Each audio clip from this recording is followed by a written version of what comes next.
I am going to tell you guys all about mine and my husband's infertility journey to get pregnant, and what's going on now, where we've been, and hopefully where we're going. So my husband and I got married in 2012. We didn't plan on having kids right away, but we never weren't trying, if that makes sense. So we were just to put all this real quick before all the details have to come in. 2012 we got married. We weren't really trying, but not preventing, and we still never really got pregnant. And then probably 2013 we had built a house and then decided yeah, we were ready to try to have kids, whatever. So since 2013 we've been actually trying, and in 2014 we went to the doctor for the first time because we hadn't gotten pregnant. Probably 2014, 2015, because we hadn't gotten pregnant. And so we did 3 months of Clomid, didn't get pregnant, and then my just regular OBGYN just said, okay, let's do a semen analysis with your husband. And so he did that. The results weren't good, so he transferred us straight to another clinic, a fertility clinic. So in 2016 we went to the Tulsa Fertility Clinic for the first time, and I guess we just weren't expecting it to be bad. We weren't expecting, I don't know, I guess we were expecting here's a pill, take this, you'll be pregnant. I guess that's, we just didn't know what to expect. So we went there, and basically he did another semen analysis. I did the HSG, which is typical for all of us in this community. I did that. Mine was normal. Got his semen analysis results back again, and they weren't good. A lot of his things were on the low end of normal, but his morphology was off. So we went back for the consultation to get those results, and she said basically IVF is going to be your best and basically only option. We were not ready to hear that. We weren't in a good place, I guess, mentally with it, emotionally for sure.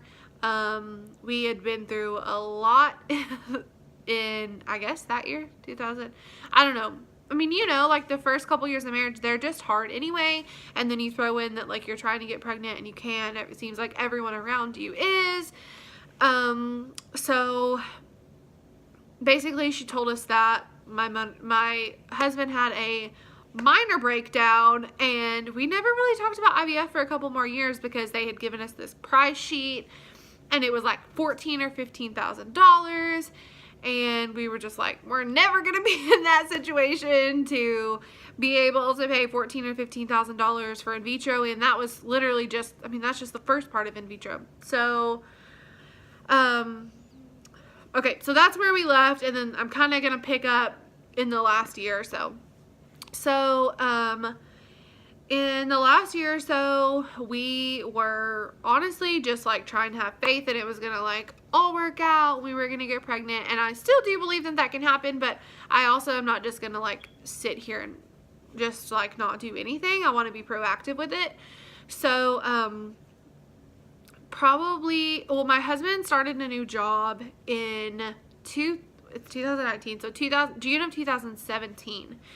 So, with that new job, we got new insurance. And our insurance before wasn't bad, but there was no IVF coverage, even though we live in a mandatory state to have that kind of coverage or have fertility coverage.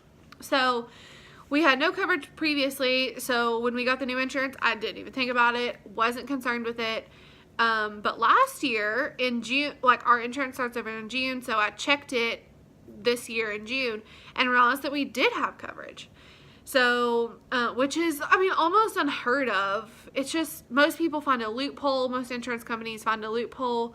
But this one, seemed pretty clear that we were going to have coverage. So, we just kind of started talking about it, kind of going back and forth about it.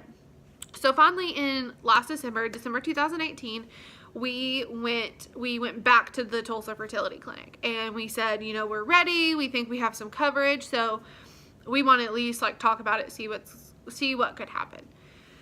So, basically it's March now, between December and March, we've been doing all of our testing. So I already had the HSG, but JJ had to do another semen analysis. I had to do the ovarian reserve testing. We had to do just like, I don't know the actual names of them, but like the blood work to just like check for certain diseases and stuff. So we did all of that. We could have done it quicker, but my husband also works out of town, so it just kind of had to work with when he was in town. So it took us a couple months to get that, but we just got all that back. I went back today, and everything was like, she said normal, almost. She said it was almost like unexplained fertility, unexplained infertility, but that my husband's morphology is a little off, and so she didn't think that IUI was going to be a good choice. So we had already known that because we have talked about IVF before. And so basically where I'm at today is that we found out that we can start our IVF journey honestly as soon as April 1st, and it's March 6th. So we could be in the April cycle, but here's the kicker. I found out that I have to pay $6,789 before I can start, which I know is lucky because most people have to pay $20,000 up front or $13,000 up front just to get started. But I was expecting less, I think, and also, I don't know about you, but I don't have $6,789 laying around in my bank account. So I guess I'm just like, I'm happy because I at least know, like, okay, whenever we have that money, we can start. But it's like, you know, I don't know. I don't know where we go from here. I don't know where we're supposed to go from here. But basically, I don't know. I'm just kind of, I'm sad, but then like I'm happy because I'm trying not to be too discouraged because, I mean, in the big scheme of things, and especially in like the scheme of life, that's not that much money. But for people that, you know, work normal jobs and aren't loaded and don't have a rich families and, you know, that's just not my life. That's a significant amount of money. So I guess I just wanted to say, hey, I am starting my IVF journey as soon as I get $6,789. And I will continue hopefully to post like what we're going through and all of that stuff. And I would enjoy if you subscribe to this channel, even though there's not like a lot on here yet or right now at all. But I just really needed to get that out, and I feel like it's important because I'm just frustrated because I get it, like other people have it worse, but I don't know. So yeah, thanks for listening.